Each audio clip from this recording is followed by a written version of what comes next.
508-996-0500. You're up next on WBSM. Thanks for hanging on. Hello. Hi. Barry. Yes. Barry, this is Chief Cordeiro. I've been trying to get on here with you. Chief, how are you?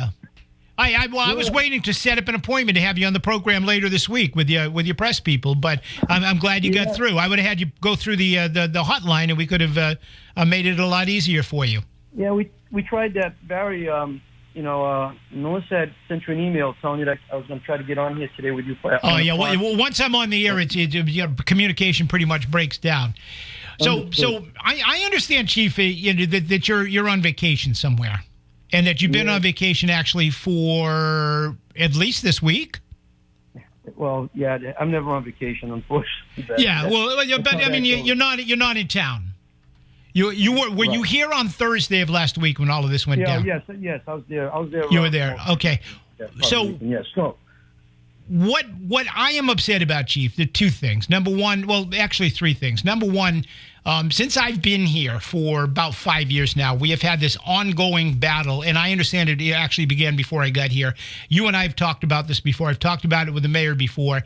This ongoing battle about sharing information. The police department does a miserable job in providing us with information that we need to have to pass on to our listeners, and we still can't seem to get to a point that is respectful of the taxpayers of New Bedford. In other words, I don't know whether the mayor has issued orders to the police department that you don't give information out on certain things, or you make it difficult for the press to obtain press releases or that type of thing. I'm not quite sure how we got to this point, but this is a very serious situation that needs to be addressed, Chief. Yeah. So, Barry, let me, if I may, I don't think, at least from my perspective, I'm not in a battle with your station. As a matter of fact, a little over a year ago, I asked for a meeting with Mike Locke and some of your leadership there, right? Because I'm about relationship building, Barry. That's how I view it. I don't view the media as my enemy, if you will. I see this as trying to work collectively to provide the best service. But Chief, it's not working though. It's not working. Yes. So maybe the word battle was not the right choice of words here, but we are not communicating, Chief. And this has been something that you and I have been speaking about since you became Chief. And I know prior to your becoming Chief, of various numbers of public information officers that you have employed at the police department, this has been an ongoing battle for years. And it's not just us. We get calls from the Providence TV stations, Boston TV stations, the major newspapers saying, do you have as difficult a time getting information out of the New Bedford police that we do? Are they as uncooperative with you as they are with us? And the answer is yes. So why is it after all this time this is still a problem? So that's I'm kind of surprised to hear some of that, to be honest with you, because many reporters in the television world, although they're very transient, as you know, they move around a little bit more because moving up to a different market. I've had an incredible relationship where they've called me many a times where they were looking for some information they couldn't get to our PIO for one reason or the other. Maybe they were on vacation, and I've had a very good relationship with them. So I think what we need to do to go further, Barry, and I had this conversation with Mike just several days ago, is that we need to have more dialogue.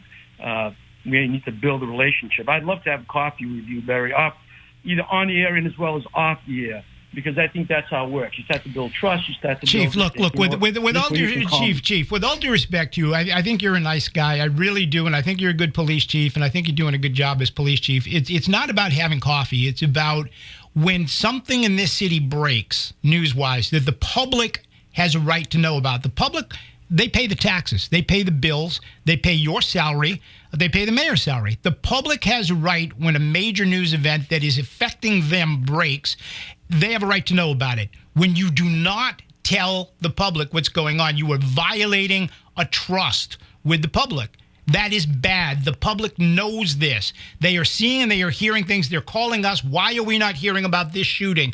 Why are we not hearing about this bank robbery? Why are we not hearing about this stabbing? Because your department is not releasing the information. And when we request the information, we are told, well, we'll have a press release for you in 6 hours from now or whatever, or we finally get it the next day. That's unacceptable, Chief.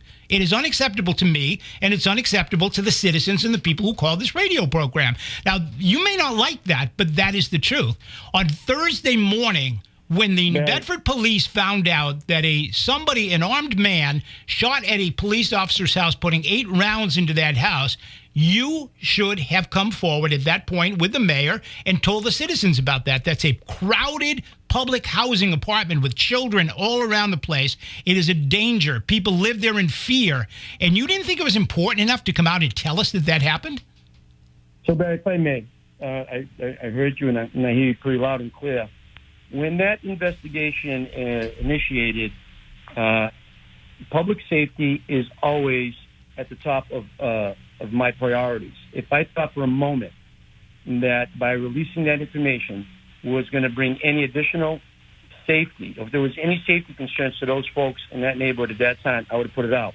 But I have to balance, Barry, and I know you'll appreciate this, as will your viewers.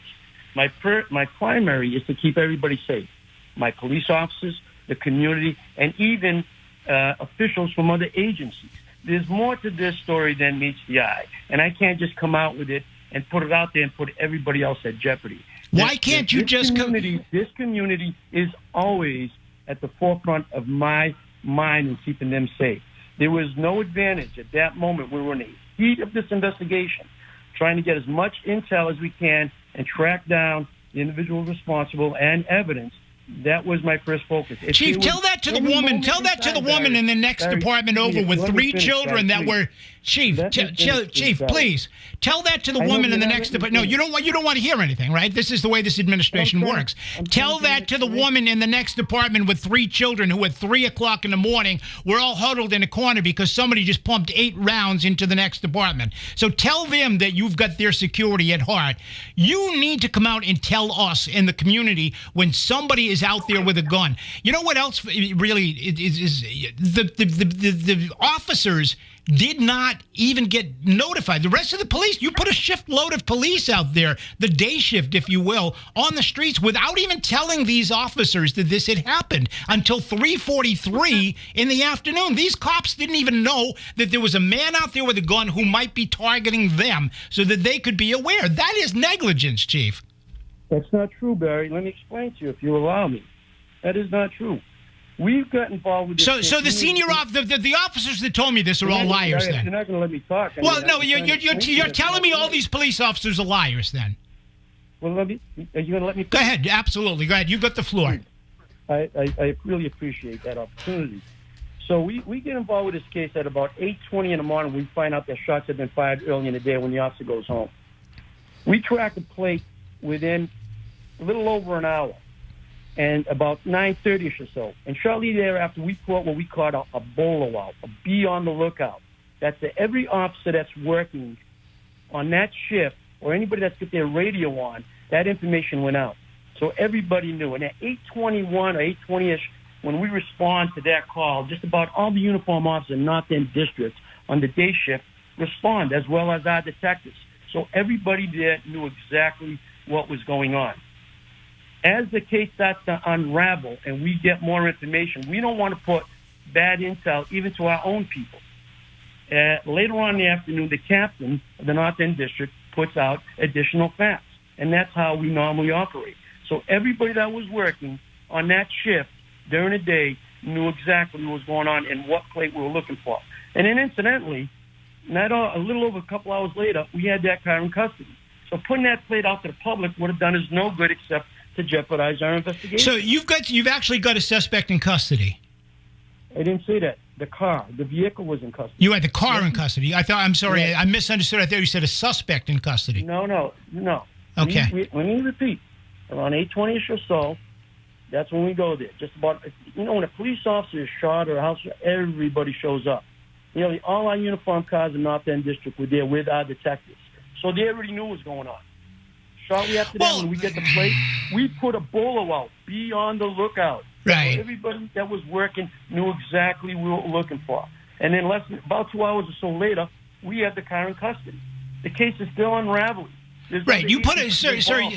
With all due respect, you put a license plate out. Okay, but be on the lookout for this. Your officers, not just one officer, multiple officers, have told us that they were not notified until 3:43 that a police officer's dwelling had been shot up by an armed gunman.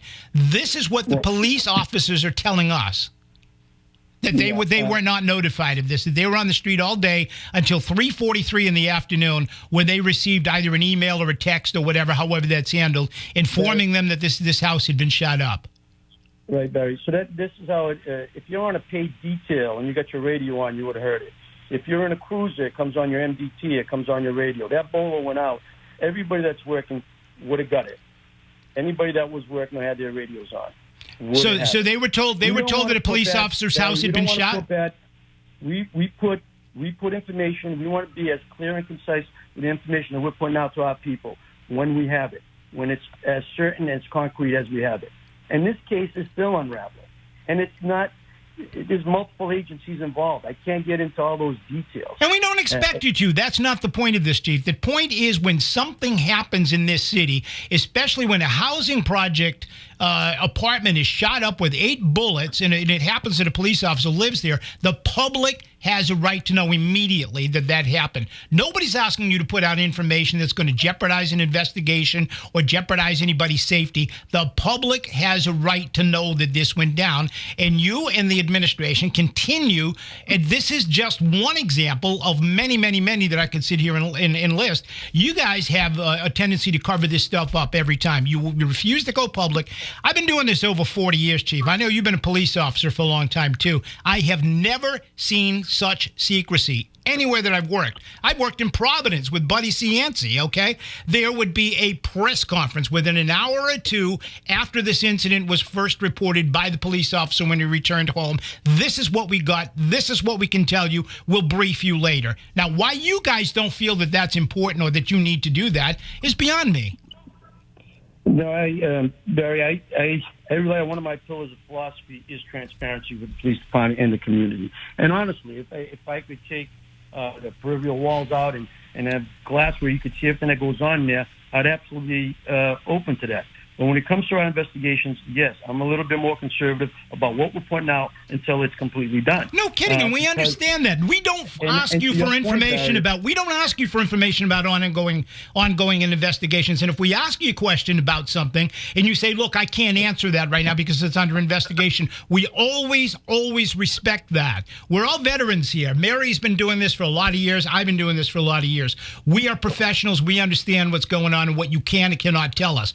That's not the point. The point here is you do not tell us when incidents occur, and the public has a right to know that. The people that lay in their beds at 3 o'clock in the morning at Brickenwood that heard 8 gunshots going off into an apartment building had a right to know what was going on there. You know, the gunfire had been, this was not just random. You know, they didn't have to worry about it. It wasn't some madman going around just shooting up the apartments. This was targeted. They have a right to know that information, and I don't understand why you don't get that. No, Barry, I'll say this. We had media inquiries that day, and when we got them, we responded immediately. We acknowledged that shots not to us. Been fired. You didn't respond to us. We got a call from a media outlet. I want to say around 1-ish or so, and again at around 3 o'clock, and we confirmed it. We said, "Yep, the shots were fired." Shots were. Why did it take until 3 o'clock for you to confirm something that had happened 12 hours before? And the only reason you confirmed it is because we had been on the air for 3 hours talking about this, and people were pretty upset. They were calling in. I was upset, and the only reason you confirmed it is because you had no choice. If we hadn't picked up, if we hadn't picked up on the story and we hadn't talked about it on the air, you would not have come out at 3 o'clock with a public statement, and you know that. Barry, we didn't get a call from WBSM until the following day asking us about that. That's bull. That is bull. That is, Chief, I'm calling you out on that. That's bull. And I wish Mary was still in the building, because Mary attempted. Friday, Tim Weisberg, who was our digital guy, also contacted you on that day. About 12:30, he calls us up, Barry, on Friday. We get a call from Tim. All right. You know, honestly, I mean, I have no reason to say what the information that I have in front of me. Right. I don't, Chief, I don't believe that you're being straight with us, but, that's beyond the point. The point of the matter is there was an incident that occurred early in the morning on Thursday in a public housing project where there's a lot of people and lots of kids. You guys didn't tell us about it. You didn't tell the community about it, and I think that's wrong. And I think a lot of people out there, and I suggest maybe when we're done talking, you shut off or turn up your radio and listen to the folks that are going to call in, because I guarantee 100% of the people that are going to call in are going to agree with my opinion that they want to know. They pay the taxes. They pay the bills. They have a right to know when a madman is pumping 8 bullets into an apartment in a public housing project. Right, Barry, and I have no problem getting that information. Well, then why don't you do it? Why do we have to go through this all the time, Chief? I don't think you're going through this all the time. We've given a ton of press releases. No, you don't. You get a press release out to us 9 hours after an incident, after Mary's been on the phone all day long with your public relations person trying to get information. And we're sitting here waiting and waiting and waiting and waiting. So they're damn well ready to put the information out there. You shouldn't even have to get a call from us. When something like this happens, you should be putting out a statement. Right. Mary never called us on that Thursday. We never got a call from Mary, as far as I know. She never called us. Well, you know what? Mary's not here, and I wish she was, because I would. I beg to differ with that. But so, the bottom line about this, all of this, is that you didn't put out a statement after it happened, and that's wrong. The public needs to know what's happening. We did get it. I did put out a statement on Friday afternoon. Right, and I answered to Friday afternoon, Chief. That was 36 hours after it happened. You put out a statement. Well, we're hoping. The thing is, the investigation is really unraveling. I'm hoping to have more detail on it. That's not what we're talking about, Chief. Chief, you're not getting this. This is not what we're talking about. When somebody goes and shoots up an apartment at a public housing project where there are children sleeping in the next unit, and it's an apartment occupied by a New Bedford police officer who we pay, and you don't tell us about it, that's the same thing as being dishonest. Well, I'm surely not a dishonest person, so I would take some offense to that, Barry. And I do hold the public, their well-being, their safety is always at the top of my priority. I would not put in that. Then why didn't you tell us what happened? Maybe, Barry, what we need to do is, as I tried last year with Mike Rock, and we're going to hopefully try again, is to develop a relationship where our communications is open and more rapid. Yeah. I think that's what we're all looking for. I agree with you, Chief. I agree with you, but it's a two-way street. It starts with you. Chief, have you ever been refused airtime here? Yeah, I've been invited. Invite me. I told you last time. Chief, we've invited you. Chief, we have invited you and invited you and invited you. I've put calls into you, and, it's gotten to a point where I don't even anymore. Jonathan Carvalho over at the mayor's office, okay, he's the guy we have to communicate with because you don't get to come on the air unless the mayor's office clears it. We know that's the way it works. So that's the way we go, and Jonathan tells us, well, I'll check with the chief and see what his schedule is, and then we never hear a word again. Okay, so this has been going on, and it's been going on and going on. You can all day long want to do the kabuki thing and let's sit down and have coffee. That's not the issue here. The issue is you're the chief of the police department in the city of New Bedford. You owe the citizens of New Bedford who pay your salary and who fund this police department to be honest, upfront, and quick, timely with information that comes out. When you guys learned at 8 o'clock or whatever the time was on Thursday morning that this incident happened at Yale Street, you should have, within an hour or two, called the press together and said, this is what happened, this is what we can tell you, and we'll tell you more as we get it. But you didn't do that, and this goes on over and over and over. And the listeners will attest to that because they see bank robberies, they see shootings, they see stabbings, they see all of these things going on, and they're calling us for information because they're not getting it from you. Yep. How about we do this, right? I'd like to move forward and not be stuck on. So how about this? When we're all done, I'll exchange with you my personal cell phone number. And when you want me to come on your show, you have direct access to me. I am open to coming on your show. Okay. I'm open to communicating with the public. I really am. All right. Now, I believe you have my cell phone number. I believe that was given to you last night, right? That's right. That was given to me. All right. Text me. On it. By the way, your voicemail is full, so it can't take a voicemail. On my cell phone? Yeah, I tried calling it. Yeah, I just tried calling a few minutes ago. I don't have a single message there. Oh, you might have called the voicemail here in the office. Call my cell phone.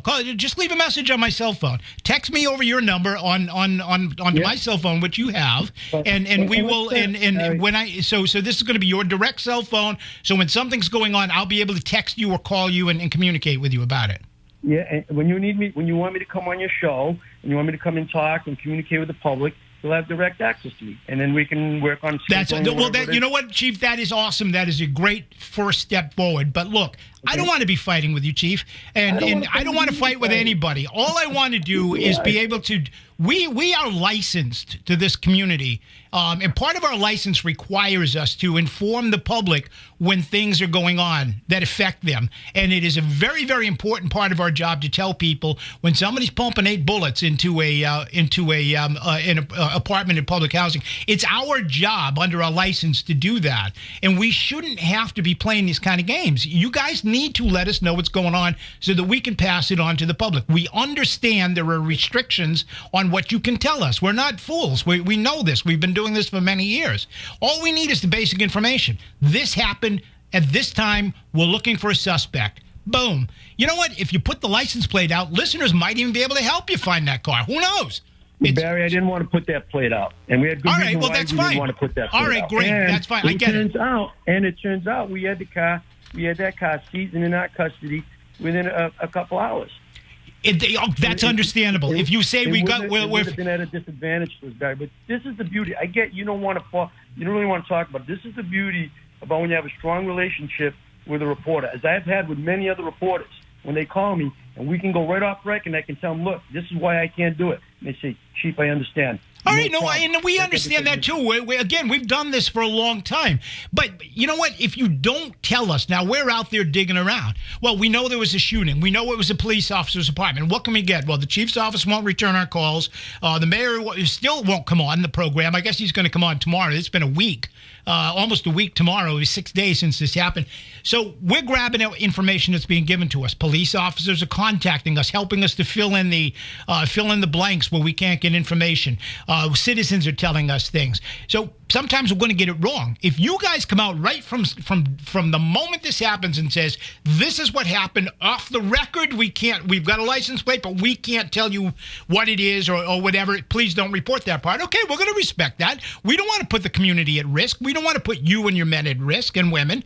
We are supposed to be cooperating here on this, but the citizens have a right to know. And that's my biggest gripe, is that oftentimes they don't get that information. Just tell us it happened and say, look, we can't tell you anymore. Okay, fine, we understand. As you get information, give it to us that you feel that we should be able to provide to the listeners. Once the investigation begins, we understand you guys are working, you have to be secretive in what's going on. We get that. But at least, you know what?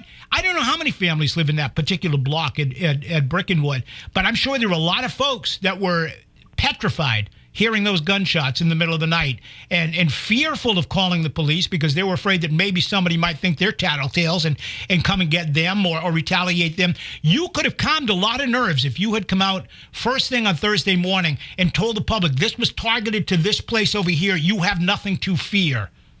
And people could have, rested a little bit easier that way. Barry, let's focus on our future relationship. All right. And getting information. That's what I like to focus on. I try to stay positive and not fixate on negative aspects or when things haven't worked out properly. Let's look on building a relationship, Barry, and moving forward so that we can both be the best at what we're trying to do. All right. Well, look, I'm going to hold you to that, Chief. From both perspectives. I'm going to hold you to that. Let's stay positive. Let's work. Let's move forward collectively and together and make it more of a partnership. As you came out earlier, you said a battle. I'm not in battle with WBSM or anybody there. I'm trying to build a relationship, as I tried last year, getting a hold of Mike Rock and see how we could start working this stuff out. But I think my last conversation with him, I'm really optimistic about it. I really am. Because a relationship requires trust. And I want to trust you, and I want you to trust me. And I certainly make no bones about it. This community's safety is my priority, as is my office's. Second to none. And I'll take the criticism on anything else that I do when I'm trying to accomplish that. But let's move forward together. If And I think you want the same thing as I do. All right, Chief, I got to hold you there. I'm completely out of time. I got to take a break. I'm going to watch for your cell phone number. I'm going to hold you to that, and we'll judge. Absolutely. We'll judge your sincerity based on the level of cooperation that we see going forward. And I will do the same with you. Okay, sounds fair. Okay. Thank you, Chief Cordeiro. Appreciate you getting in touch with us.